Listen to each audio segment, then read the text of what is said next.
نحمده ونصلي على رسوله الكريم أما بعد فأعوذ بالله من الشيطان الرجيم بسم الله الرحمن الرحيم ليس البر أن تولوا وجوهكم قبل المشرق والمغرب ولكن البر من آمن بالله واليوم الآخر والملائكة والكتاب والنبيين وآتى المال على حبه ذوي القربى واليتامى والمساكين وابن السبيل والسائلين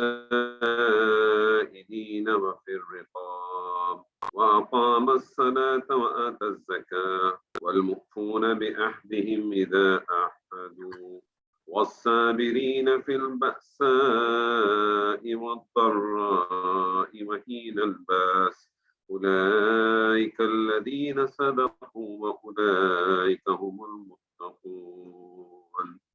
رب اشرح لي صدري ويسر لي أمري واحلل عقدة من لساني يفقهوا قولي ربي يسر ولا تعسر وتمم بالخير اللهم اجعلنا من الذين آمنوا وعملوا الصالحات وتواصوا بالحق وتواصوا بالصبر اللهم ثبتنا عند الموت بلا إله إلا الله آمين يا رب العالمين السلام عليكم ورحمة الله وبرکاتہ الحمدللہ ثم الحمدللہ منتخب نصاب کا جو ہم نے سلسلہ شروع کیا کل ہم نے سورہ عصر کو پڑھا تھا اور آج جو ہے ہم دوسرا اپنا درس جو کریں گے یہ سورہ بقرہ کی آیت نمبر 177 میں نے آپ کے سامنے پڑھی جس کو آیت البر بھی کہتے ہیں اور اس آیت کے حوالے سے آج ہم سورہ عصر میں جو چیزیں ہم نے پڑھی تھی چار چیزیں نجات کے لیے جو لوازم تھے وہ آپ کے ذہن میں رہنے چاہیے ایمان عمل صالح اور تواصی بالحق و تواصی بالصبر اور اسی کو ریلیٹ کر کے مزید اس کو ایکسپلور کریں گے اس آیت کی روشنی کے اندر انشاءاللہ تعالی پہلی چیز تو یہ سمجھ لیں کہ جو ہم نے کل سورہ عصر پڑھی تھی پوری سورہ تھی جبکہ آج اس کے اگینسٹ میں ہم صرف ایک آیت لے رہے اور یہ جو ایک آیت ہے یہ حجم کے حوالے سے اگر آپ دیکھیں تو کافی بڑی ہے سورہ عصر کے مقابلے میں لیکن سورہ عصر کے اندر جو ہے وہ بہت ہی جامع تھی اس کے اندر سارے مضمون ایک کچھ عنوان کے تحت آ گئے اب یہ جو عنوان وہاں آئے تھے ایمان عمل صالح تواصی بالحق تواصی بالصبر اس کو مزید ایکسپلور اس آیت کے اندر ہمیں ملے گا اس کو آپ اس طرح سے سمجھ لیں کہ سورہ عصر کے اندر ہمارے پاس چار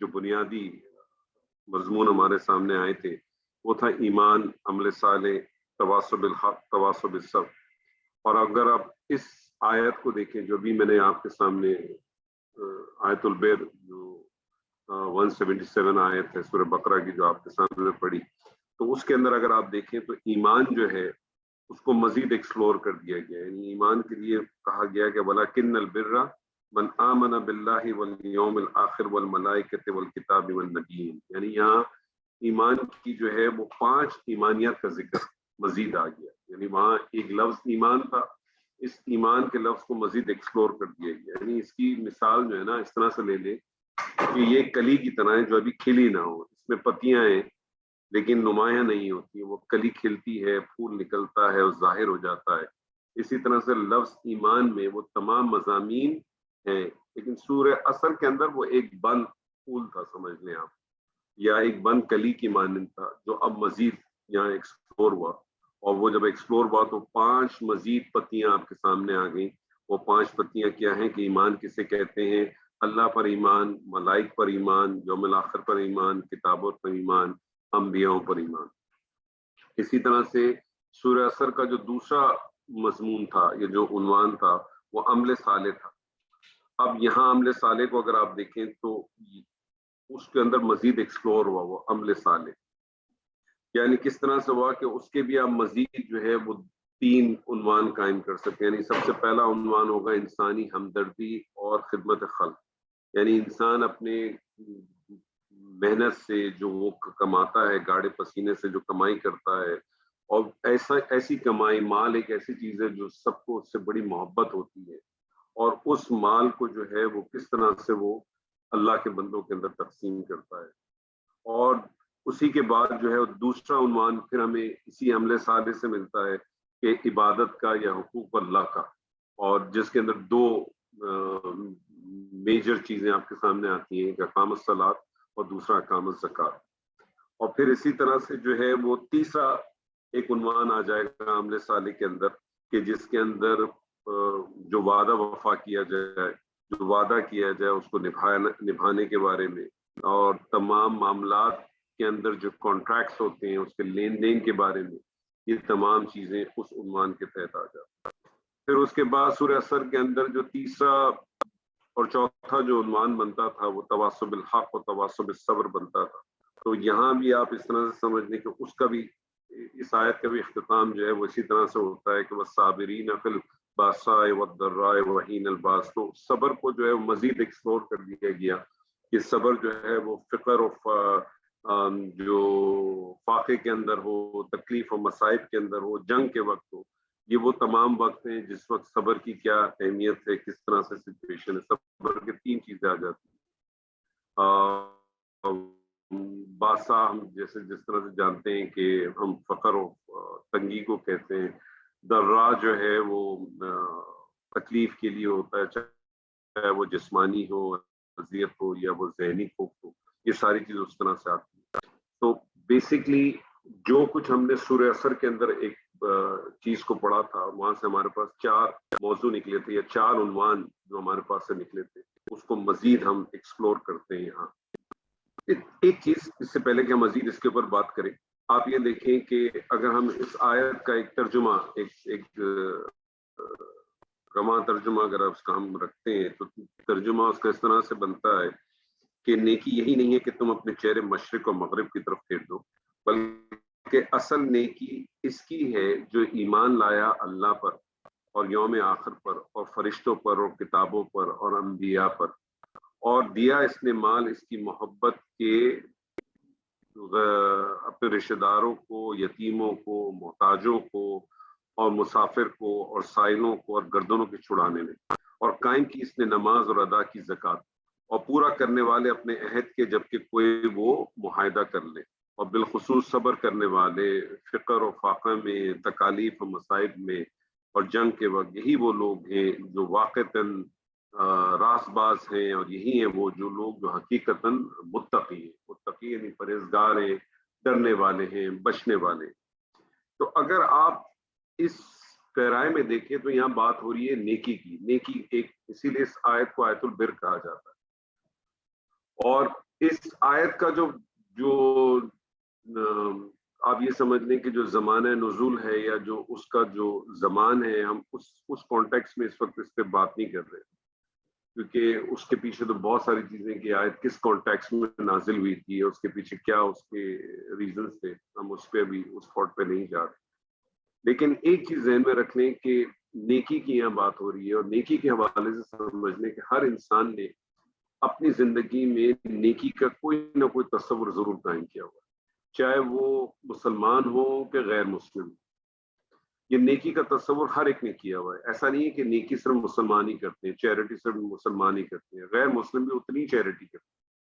تو ہر انسان نے نیکی کے کچھ نہ کچھ تصورات اپنے پاس بنا کے رکھے ہیں، اور وہ اسی کی بنیاد پر جو ہے وہ اپنے آپ کو جو ہے وہ کہیں نہ کہیں اس سمجھ لیں کہ ایک سیف کانٹیکس میں لے کے آ جاتا ہے اپنے آپ کو، کہ جہاں وہ اپنے آپ کو مطمئن کر لیتا ہے اپنی ذات کو کہ نہیں، میں 4 کام برے کرتا ہوں، یہ 4 کام مجھ سے غلط ہوئے ہیں، لیکن میں کوئی 2 کام میں نے اچھے بھی کیے، میں نے کہیں مسجد میں چندہ بھی دیا ہے، میں نے کسی مسکین کو کھانا کھلا دیا ہے، میں نے کسی بیوہ کی مدد کر دی ہے، میں نے کسی مسجد کے اندر تعمیر کرا دی ہے، میں نے کسی لڑکے کی جو ہے وہ فیس پے کر دی ہے، میں نے کسی کی میڈیکل کی ہیلپ کر دی ہے، یعنی کہیں نہ کہیں وہ اپنے آپ کو مطمئن ضرور کرتا ہے۔ اور یہ جو نیکی کا تصور ہے یہ ہر انسان نے اپنے پاس بنایا ہوا ہے۔ اگر آپ اس میں ایک چیز اور غور کریں کہ جب نیکی کی جیسی اللہ تعالیٰ نے بات کی، اللہ تعالیٰ نے کہا کہ